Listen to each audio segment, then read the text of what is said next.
Hi, welcome back to Joe Blogs. In today's episode, I want to talk to you about what's happening in the UK economy because the inflation data for December has now been released and it shows that inflation over the past 12 months has increased by 2.5%. And you may have seen some mainstream media reports saying that this was an unexpected surprise and that the UK is now doing much better than everybody expected. However, I'm not buying into that because the problems that we've been talking about over the past few weeks aren't actually related to inflation. And actually, when you dig into the details as to what's going on with inflation, the UK is far from being out of the woods anyway.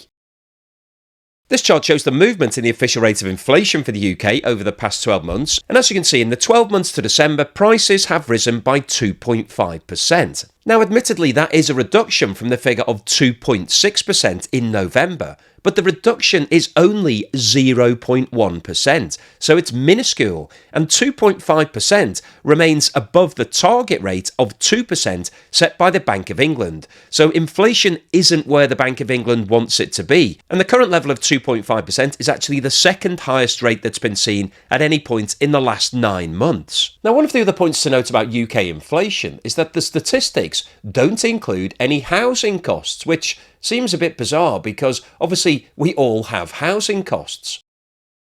And this chart, which is provided by the Office of National Statistics in the UK, compares 3 different inflation metrics. The light blue line on this chart shows the consumer price index, so the inflation that we've just been talking about. The dark blue line shows consumer prices including housing costs, and the black line shows owner-occupier housing costs. And what this chart shows is that inflation including housing costs increased by 3.5% in December, which was exactly the same rate as we saw in November. So there hasn't been any easing in the increase in prices when you take into account housing costs. And when you compare that rate of 3.5% against the historic costs, it's higher than at any period prior to September 2021. And the big spike that you can see on this chart was caused firstly by the COVID-19 pandemic. As the restrictions were released, we saw a huge increase in demand, which pushed up the price of everything. And then we had the impact of Russia's invasion of Ukraine. So there's been an exceptionally high period of inflation over the past 3 years.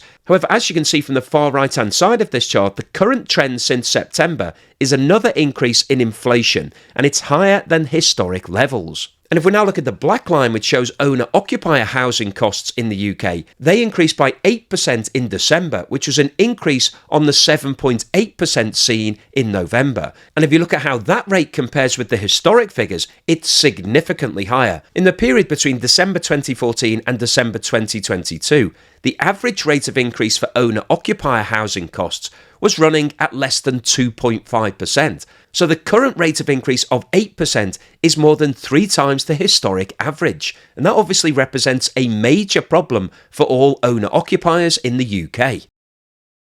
But the problems with regards to cost increases are not limited to owner-occupiers. People who are renting are also facing serious price increases. This chart shows the year-on-year movement in rental prices in the UK over the past 12 months. And one important thing to note about this chart is that the scale on the right-hand side does not start at 0. It actually starts at 6.2% and goes up to 7.8%. And what this chart shows is that in December 23, rental prices increased year on year by 6.3%. However, over the past 12 months, there's been a significant rise in those rental price increases, and the year-on-year movement in December 24 is an increase of 7.6%, which is more than 3 times the official inflation figure of 2.5% for December. And the reason that this is an important statistic is that a lot of people in the UK are paying a large percentage of their monthly salary and take-home pay on rent. So it is a huge cost for a lot of people. And to exclude it from the inflation data really disguises the problems that are going on in the UK right now. There is a rental crisis along with a potential mortgage crisis.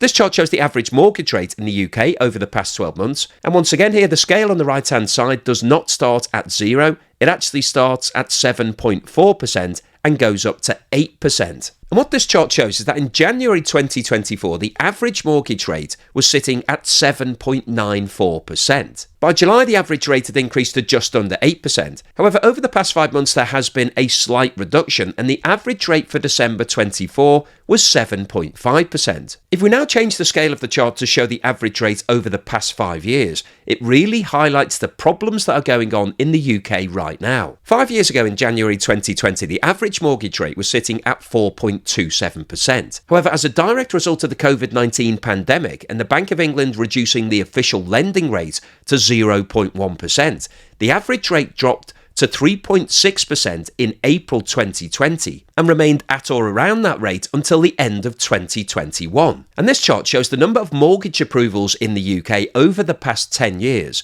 And what you can see here is that as a direct result of the mortgage rate falling in 2020, there was a huge increase in demand for mortgages and lots of mortgages were approved. You can see that in that period, it was significantly higher than the long-term average. So what this is showing us is that lots of people took out mortgages at a very low rate. Now, if you're sitting watching this video in the United States, you might be thinking, what's the problem? They took out those mortgages when rates were very low. They locked in their rate for the whole life of the mortgage. Jobs are good 'un. But unfortunately, that's not how the UK mortgage market works. Most people take out a fixed rate for only 2 or maybe 5 years. And a lot of those fixed rates have been maturing over the course of the past few years. And the problem that means is that all of the people who are getting mortgage rates of around 2 or 3% are now having to remortgage at 7 or 8%. And the problem with that is that means that their payments have doubled or potentially even trebled. And who can afford to have a 2 or 3 times increase in their mortgage payments? For a lot of people who took out mortgages at that time, they were maxing out. They were borrowing as much as they possibly could afford. And obviously, it's very difficult to be able to afford 2 or 3 times the maximum amount that you can afford. So there are a lot of people in the UK right now who are having to remortgage and are in severe financial difficulty, and that isn't represented in the inflation data. So what's the summary and conclusion today? Well, I wanted to post this video because I think data and statistics and mainstream media reporting can be very misleading. You can see an article on UK inflation and suddenly think, actually, Joe Bloggs is talking a lot of rubbish. The UK economy is doing quite well because I read in the paper that inflation in December was lower than expected. And that's actually correct. Everybody was expecting inflation to come in at 2.6%. It actually came in at 2.5%. So technically that is lower, but it's only 0.1% lower. And it's also only 0.1% lower than we saw in November. So basically that's lost in the roundings. That is a very small movement. And 2.5% is actually 0.5% above the target rate for the Bank of England. So it isn't actually where the Bank of England wants it to be. And when you look at what's been happening over the last 9 months, it's the second highest rate that the UK has recorded. But as I said right at the beginning of this video, the problems that are going on in the UK right now aren't actually related to inflation.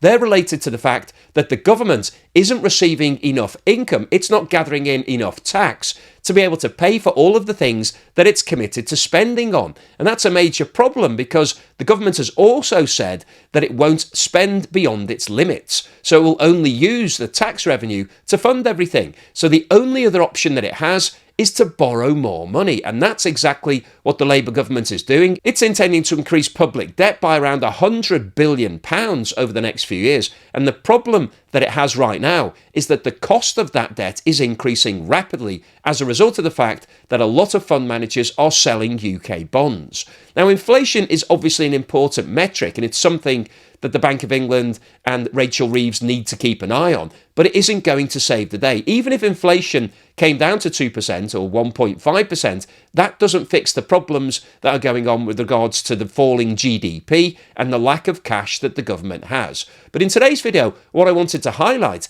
is that statistics can be very misleading. And whilst the official inflation data is 2.5%, it doesn't include any housing costs. And as we've seen in today's video, housing costs are continuing to rise. And that's a problem for everybody because everybody needs to live somewhere, whether you're an owner-occupier with a mortgage or whether you're renting. And as we've seen from the data, mortgages in the UK now are significantly more expensive than they were at any point over the past 5 years. And that's a major problem because a lot of people are coming off a fixed rate and they're having to lock in either a new fixed rate or go onto a floating rate. And for many people, the price of their mortgage has gone up 2 or 3 times. And that's putting severe financial pressure onto all of those people. But as we've also discussed in today's video, it's not just owner-occupiers that are suffering. Rental prices have increased year on year by 7.5%. So that's taking a huge amount of money out of people's pockets because the biggest single expenditure that most people have